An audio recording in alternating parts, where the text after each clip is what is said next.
Hey fam, it's your girl Miss Diva Trucker 43, and I'm coming to you today.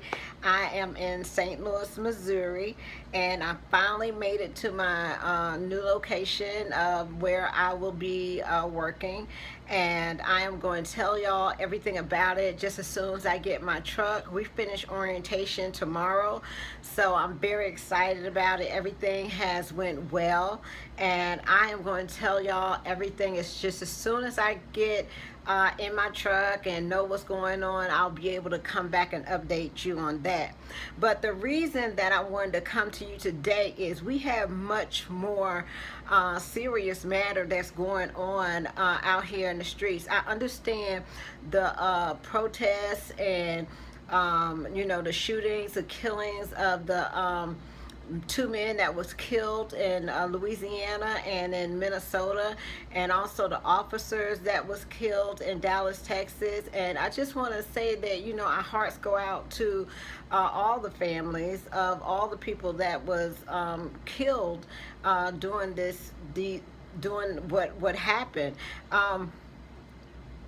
But what's going on is that we as drivers, we already have a difficult time delivering things that we need to get there on time. Let me tell you, if the trucks that are not moving, then you're not going to get your product. We're not going to be able to get the food to where they're supposed to be. We're not going to be able to get medical supplies to the hospitals for people that's sick. So I'm seeing a lot of demonstrations, protesting on the highways in different cities and different areas, and I just don't understand the attacks on 18-wheeler drivers. Okay, I myself is a driver, and when you see other people jumping on these trucks and stopping the trucks in the whole highway, it's just defeat. What's your purpose? I just don't understand it. I'm like, who's in charge? Who's the leader? Who is organizing these protests? Because the people I feel that you really need to go after are the people that you put in office, not the ones that's trying to get the products and the goods to you on a daily basis. You shut down the highway and we can't get to Walmart for our deliveries. We can't get to the pharmaceuticals so you can have your prescription that you need to take, okay? If this keeps going on, there's going to be a shortage. You're going to go to the store and there's not going to be anything for you to do. So you ain't going to be able to protest when you hungry. You ain't going to be able to protest when you ain't got your medicine, okay? So when you want to protest, and I'm all for it, because I do think if you don't fall for something, you'll stand. If you don't stand for something, you'll fall for anything. So I am for organizing. I am for talking. I am for protesting, but protest in a way that it will make a difference. When you're shutting down highways, when you're destroying property and stores and things like that, you're not doing anything but putting the business owners out of business. You're shutting your own self down, okay? You're depriving yourself, okay? There's reports, I-75 or in Atlanta, it's already bad enough that we already have to go through the traffic there. And then you got people, that's chaos. That's no organization. That's just people being just unruly and not even caring, and that's not going to make a difference. If you want to make a difference, you need to sit down with your city leaders. You need to sit down with the people that you elected in office. These people that are in charge of the police, these people that's in charge of what goes on in your community, these are elected officials, okay? They don't have anything to do with the people on the highway that's trying to get loads and food and the economy, keep that running, okay? In order for you to make a change, first of all, you got to vote. Okay, you got to care. You got to care enough that you take your behind down there to the voting office instead of out on the highway shutting trucks down. Okay, another thing you got to do, you got to make sure you know who you putting in office. You got to pay attention to that. These people can't do what they do unless we let them do that. And the violence is not going to solve nothing, because you shoot somebody, here comes somebody else shooting that person, and it's just going to go back and forth, back and forth. And before you know it, we're at our own war in the United States of America. Okay, this is something, the thing that happened in Dallas is something that happens in other countries. You know, this is like a war zone. People running for their lives and things like that. And to be right here in America and all this is happening, yes, we're tired. We're tired of, body cams not working. We're tired of every time you look around, it's justified that, there's a shooting. We're tired of that. So in order to change that, you have to be able to put people in office that are going to make changes for you. And it starts by talking. I mean, being out there on the highway, Chicago, shut the highway down. For what? You're putting our safety. People that don't have anything to do with it, you're putting their safety in jeopardy. Okay, we have to get through. We don't get off the road, get off the street. If you're gonna protest, it's near a park. Y'all could go to the park. Y'all could go to the preacher's house, whoever they at. Y'all could protest down there. You could protest. Go to the folks at City Hall. Go downtown. Go somewhere that is going to make a difference. But being unruly and just attacking the truck drivers and the people that's on the interstate is really not getting anyone, and it looks like it's just chaos, and that doesn't make any sense at all. So I would advise, if you could please, us as truck drivers, people that bring you your goods on an everyday basis, everything, look around in your house, look around in your surroundings, everything that you have, whether it's dish liquid, whether it's your refrigerator, whether it's your TV, whether it's your car, okay? You ain't gonna be able to go protest if you ain't even got a vehicle to go protest to, okay? So all these things, you are preventing us as truck drivers to be able to deliver the things that we need to do, okay? It's the time and the place for everything, and being out on the highway, shutting these highways down, jumping on top of trucks. What if you jump in the truck and you get hit? We can't just stop a 80,000-pound truck just like that, okay? So you out there jumping in front of trucks, you climbing on the hood, it just looks like chaos.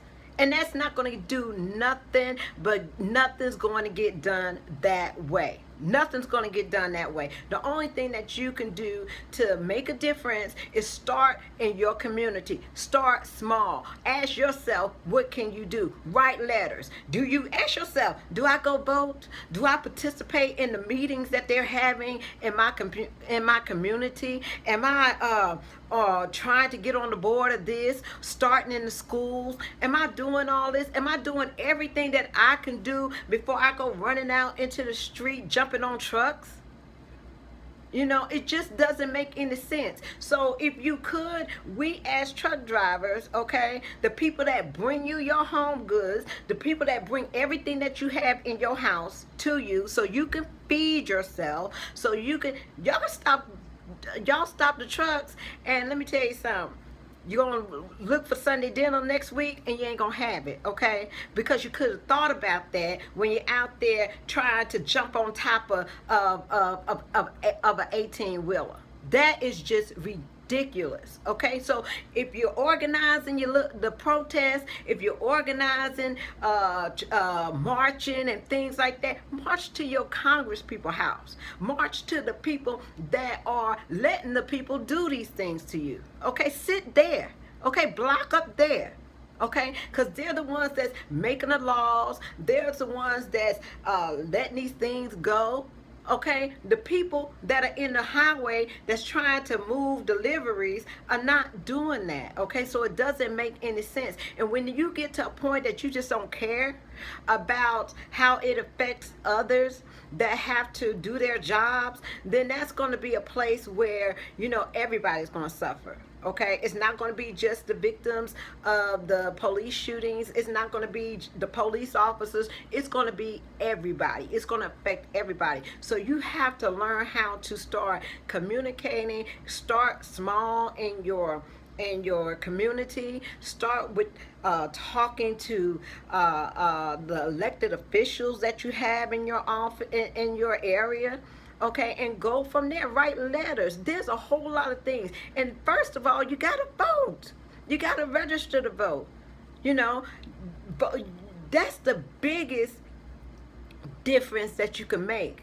Okay, we are the ones that elect these people. We are the ones that put them in office. Even your sheriff's department, your mayor, your congressperson, your senator, they are elected by us. Okay, so if they're doing things or they're allowing officers to do things or allowing things to happen, that's where we need to start. Okay, I mean, and now, you know, I had to have a serious talk with my son who's 18 years old that's driving for the first time. And we got to stop being so combative when we're addressed by authority. You know, I got pulled over last week. Was it last week? 2 weeks ago. Me and Arshawn was in the car going to KLLM, okay? And the police pulled us over. It was like 1 o'clock in the morning, okay? I was headed back to the terminal to take a load, okay, coming from Biloxi. And the officer pulled me over. First thing he asked was for my driver's license, insurance, and registration. And those 3 things I had right away, okay? And you give that to them, he saw I had a CDL. He saw I was a truck driver. And the conversation was short.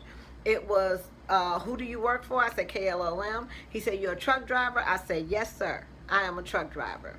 So gave me back my information and I was on my way. Okay, I didn't act a fool. What in the world are you stopping me for? You don't have a right to stop me. You know, I wasn't in fear of anything. I just looked at it as an officer pulling me over. The reason he pulled me over was he said my headlight kept going in and out. Okay, and just to get that fixed. Okay, but the best thing you could do is when you get pulled over, have your recording on. You know, have a videotape of it. Record the situation of what's going on. I mean, it would have been very different if people didn't have video cameras, if they was able to go live on Facebook while everything is going on. So, you know, there is protection that you can use. We don't have to go buy guns and do all this kind of stuff, because violence is never going to solve the issue. Only thing violence creates is more violence. Okay, and I just want to come to y'all because that's been heavy on my heart for the last couple of days, and I'm constantly seeing trucks being stopped by people, and y'all, you just don't realize that you stop these trucks for just a couple of days. Okay, you will see a big difference as no water, no nothing, and the only people that's going to suffer is you. That's it. That's it. It's not going to make a change. You're going to suffer because you're not letting these vehicles, these 18-wheelers, they got cars on them, they got medical supplies on them, they got all your appliances that you need. You're not letting none of that go through. Okay, so could you do us a favor, please? We're asking, could you stop blocking up the highways? Could you please let the truck drivers drive and get to their routes and get to the Walmarts and all the different pharmaceutical companies that they need to get to so they could deliver the goods that they need to do that? Could you please do that for us? We would really appreciate it. Thank you so much, and y'all have a wonderful and blessed day. Bye.